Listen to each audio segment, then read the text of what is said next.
Thanks, Mr. Sanzone. Your decision in this matter is final. What do I mean by that? Obviously, it's not final in a legal sense.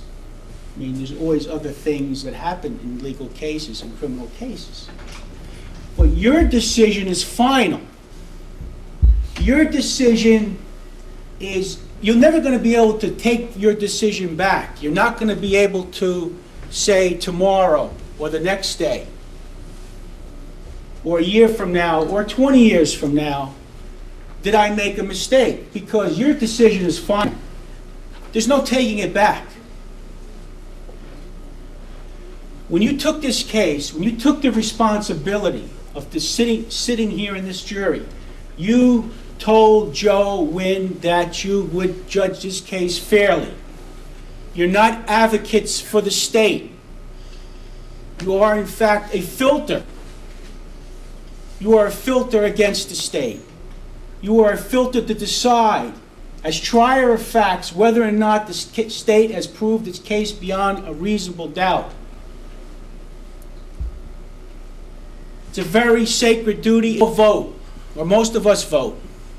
And we're one out of millions who vote for presidential election, even a local election. We're one of many, one of thousands if it's a local election. We're one of millions if it's a national election.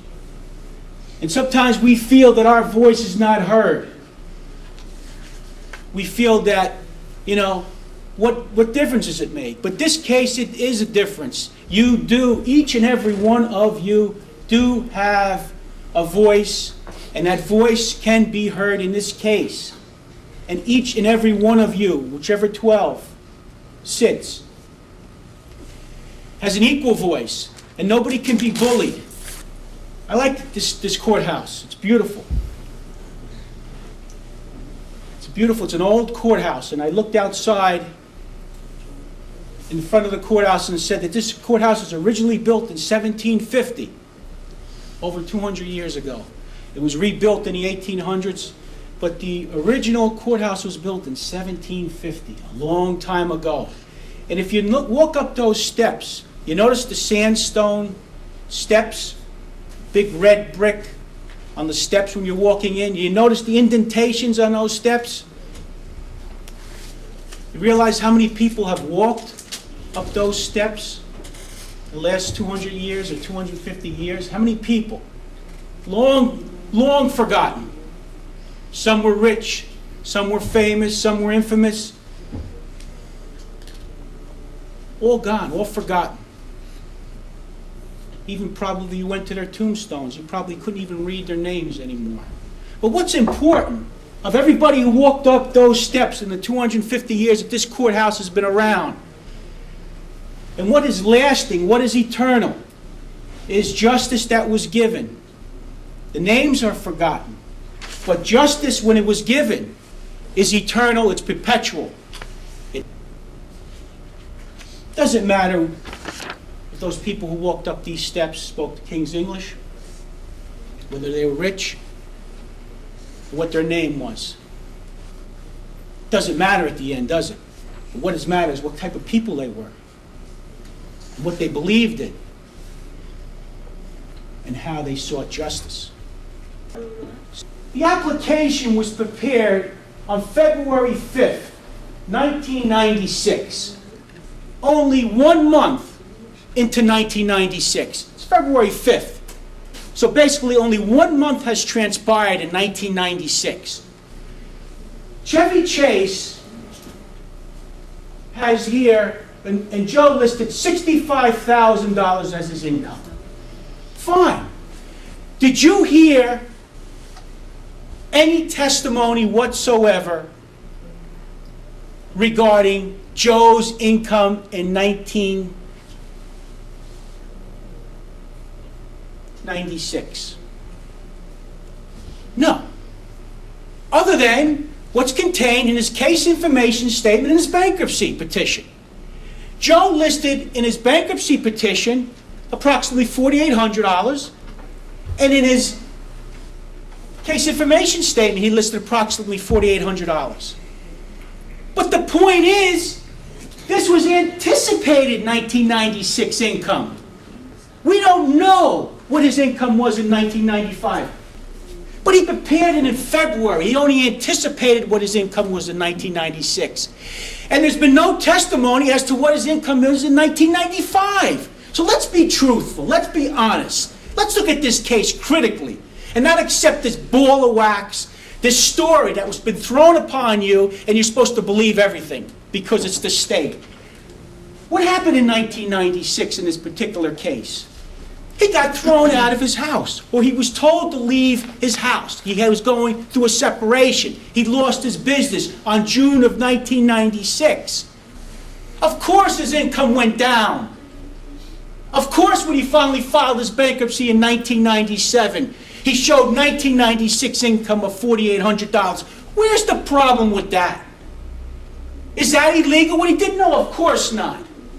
But the state would have you somehow believe that he committed fraud with no evidence. They want you to guess. They want you to speculate. They want you to fill in the blanks. Is that what reasonable doubt is, to fill in the blanks? Is that what this is all about? No, it's not, ladies and gentlemen of the jury. And that's not the oath that you took, to fill in the blanks for the state. The big advocates for the state. It's the advocate of justice, of the 250 years of those men and women that walked up those steps. Because that's what lives on in history, and that's what lives on in eternity. Fact is, Joe did not give any false application, information with Chevy Chase, not guilty. There's no question about it, ladies and gentlemen of the jury. I argued to you, I am sure, although I don't know what he's going to say, that, in a conspiracy, everybody has a different job. That Joe's job was to open up the 5 bank accounts. And Fat Fan and Don Fan were the masterminds, and that their job was to write all the checks. That's what they would want you to believe. That's their theory of the case. But let's look to the evidence. Is there a scintilla of evidence? Is there a drop of evidence that links my client to any type of conspiracy?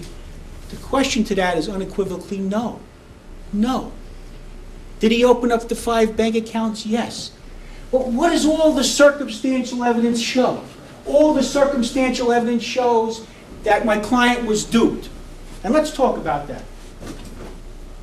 That Fat Fan was found trying to enter Canada. And he was caught with my client's checks. Let's talk about the statement, and that's going to be the last part that I really talk about, is the written statement, or you want to call it a confession, or what have you. I hate the word they used, confession, because I don't believe it was a confession. A confession is when you tell somebody, or you confess about something that you're sorry for, or when you felt you did something wrong. It was not a confession. It was a statement. And if you look at this statement very, very carefully, may I have 281, Ms. Theory? And if you look at this statement very carefully, it comports with the evidence. It comports fully with the evidence. Yes, he got some money. Yes, he was having financial problems. He was separated from his wife. He lost his business. You see, my client's dope. There's no question about that. It's dope. He was misled. He was duped.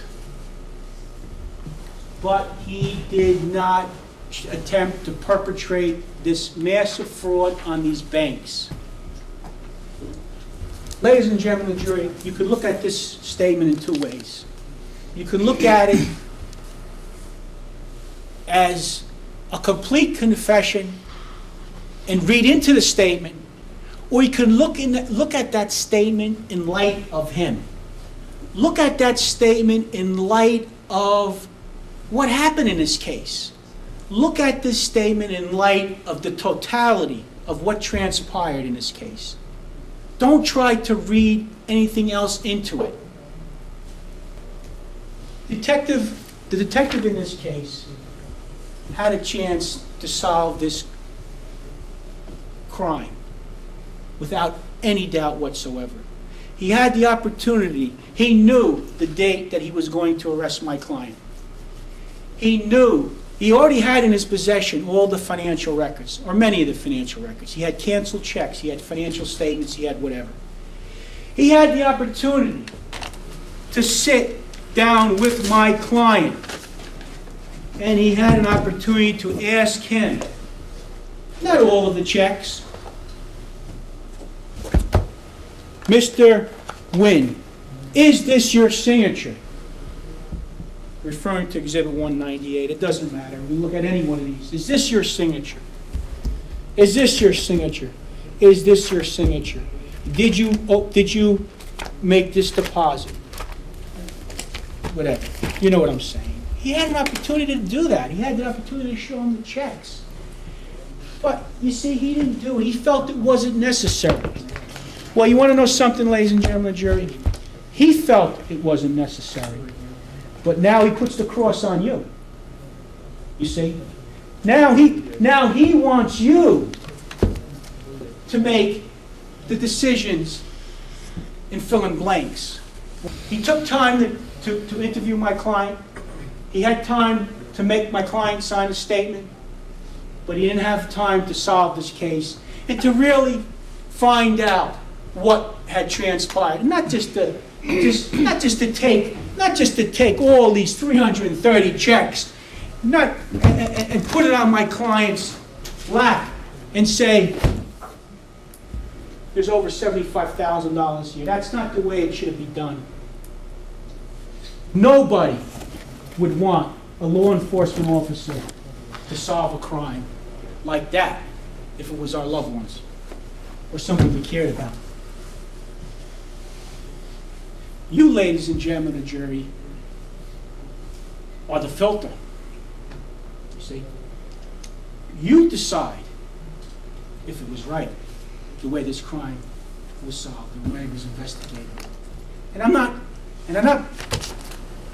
blaming anybody in a sense that say, ha, ha, ha, you know, you could have did this and you could have did that. But it was so easy. It was so important. It was so simple. It would have made your job so much easier. But it wasn't done. And now we're to guess. We're now to fill in the blanks. My time with you is coming to an end. You will not hear from me again in this case. There's nothing I can do. I've done all I can to present, to the best of my ability, Joe's side of the story. You see, today, I guess, is like any other day. In this day, I guess, there's probably hundreds of thousands, maybe thousands or multiple thousands of people being born today as we speak. People who, all over the world. And very few of them will be born in a Western country. 8 out of the 10 will probably be born in a third world country, a country with chances are that they won't even survive their 5th birthday. We, however, have been born in a Western civilization. We've been born with a lot of gifts. When you go into the jury room, I want you to use your brain, your physical, but I want you to use your metaphysical. As someone once said, your heart knows what your mind cannot understand. Use them both. Use your physical, use your metaphysical. Use every gift that God has given us and has blessed us to be born in this Western civilization, and use it to really find out what happened in this case. Why we've been blessed, nobody knows. But don't let this day and this man pass you by. I now give you Joe Wynn, behold the man.